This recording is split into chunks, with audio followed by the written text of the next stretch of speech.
Talk about low-budget flights. No food or movies? I'm out of here. I like running better. Welcome back, YouTube viewers, to another video. So, Monkey Kid Season 5 has dropped in English and it is officially over. Surprisingly, seems like there's not going to be 4 extra episodes coming later in the year. But, I really enjoyed this season. I don't think I've even mentioned Monkey Kid once on this whole channel so far, but I gotta say it's the one single TV show going on right now that I actually like. I mean, considering where we're at in today's postmodern world of entertainment, Monkey Kid stands tall as something that's actually really good and worth your time. And I know a lot of people have been split on this season, mostly for one specific reason, but I'll get to that when I get to it. So without further ado, let's do it to it. So I have to say the first 3 episodes of this season were very good. I think this season is definitely it's not as good as season 4, which I think I was hoping that season 5 would be the best because I thought this before. Every season just got better and better. Season 1 was good, season 2 was very good, season 3 was very good, and season 4 was great. And this was very good. So yeah, a little bit of a slowdown, but I still enjoyed it a lot. I'd say the first episode that sets things up pretty well, with Macaque showing up to tell Wukong about how he's still being a bad mentor because he still hasn't explained everything to MK. And it's all that really happens in this episode, along with, more teases of stuff happening, which is what the second episode is really about. We finally see those weird hooded guys in robes that were in the end of season 4, and I expected them all to be evil or something, as some kind of cult or whatever, but no. MK or Monkey, Wukong and Macaque know what they are. They're not evil. Neja's working for them.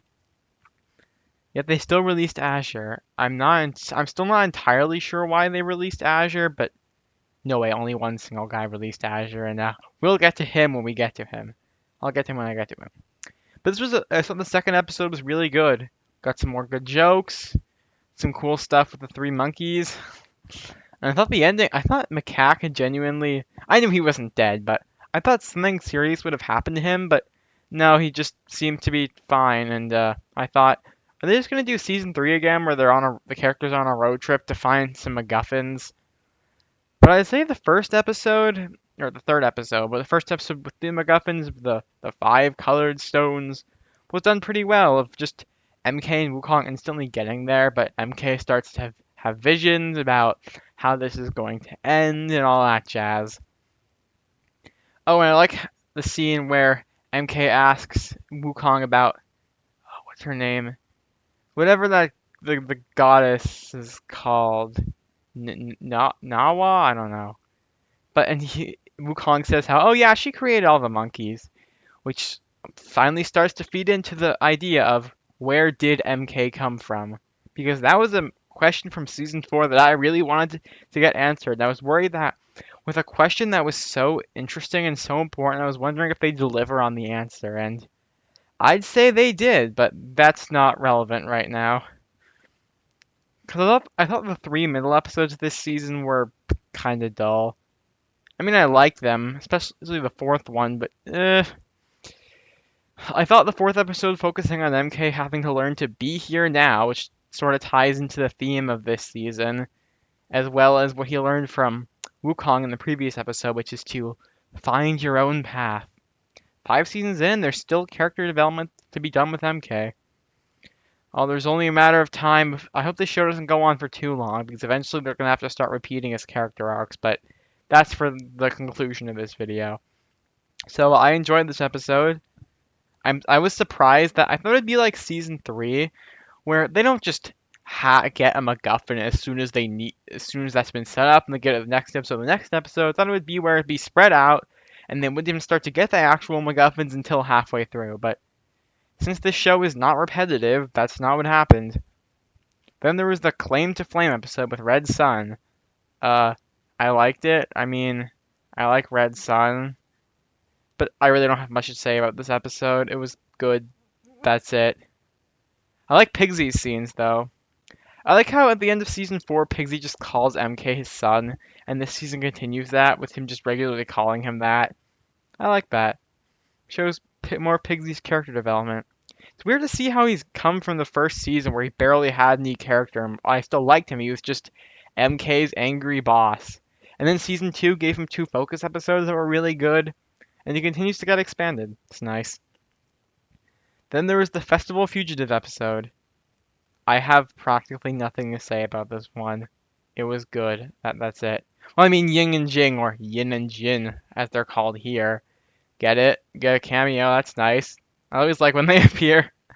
They're the perfect kind of guys who just get one episode or just one cameo per season, that's it. I always like when they show up. And I forgot to mention that Nejad's dad is kind of the villain, because he's in the second episode. It said that now he's replaced the Jade Emperor. At least he's holding his power now. There is no replacement for the Jade Emperor himself after Azure killed him. And he hasn't really been chasing the heroes for these few episodes because he hasn't been there that much. He's voiced by Fred Tatasciore though, which is probably the most interesting thing about him.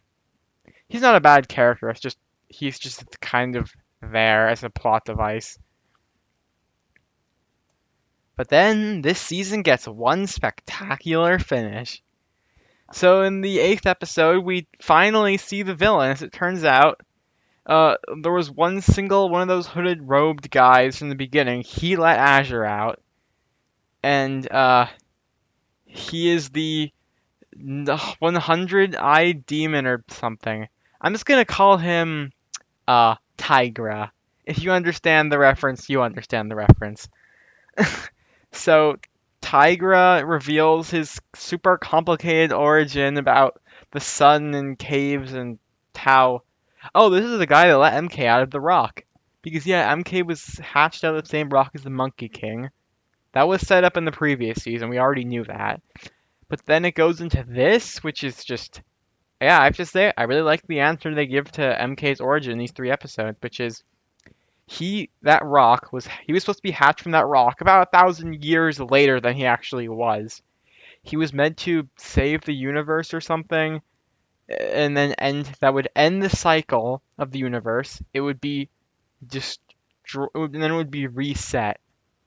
It's kind of confusing, and I'm still not entirely sure how it worked, but I thought it was good. It was interesting, a worthy answer to that question that I've been wondering for over a year. And I like how just this season takes things to a whole nother level in terms of the kind of stuff it's tackling. I mean, MK keeps getting these visions of how the only way to save his friends and save the universe is if he dies. Which is, I'm glad, one, they probably couldn't say it because of censors, but I'm glad there's no line where he just says, the only way to save everyone is if I die. It has more meaning that he says, the only way for you guys to survive is if I don't.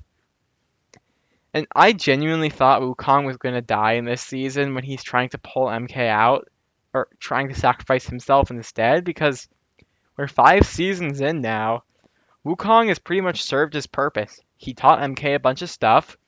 He was there for the whole thing with the Lady Bone Demon storyline, and he finally admitted that he made a lot of mistakes in his past, and that, boy oh boy, did those mistakes have some consequences. But no, I'm glad he's still alive, and I think it was handled pretty well here. But the whole universe is going to be destroyed anyway. The season ends with the characters all holding hands, looking at each other, and embracing their deaths. Boy, and Tigra just does not care and is happy because he wanted to bring chaos to the world. But of course, things get saved because MK chooses his own path. He doesn't want to be stuck in this cycle or whatever. He doesn't want everyone he knows to die. So he's able to save the universe, and bring things back to normal. But Tigra is still out there and tells MK how MK is the harbinger of chaos. And then he just splits, and that's the last we see of him well, I guess it's the end of the episode anyway, so it's fine. And things all seem to be happy, but of course, there's still story left to be told, because this story isn't just over. It couldn't end like this.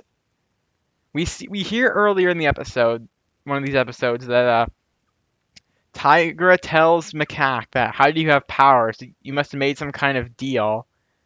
And then in the end, we see Macaque just notices in the background MK's staff twitch some kind of magic energy. And that's how the season ends. So now I have to get into the animation because, yep, Flying Bar Productions, I'm pretty sure it's due to them working on the upcoming Avatar: The Last Airbender theatrical movie, which I'm sure I'll end up seeing that, but I don't want that to happen.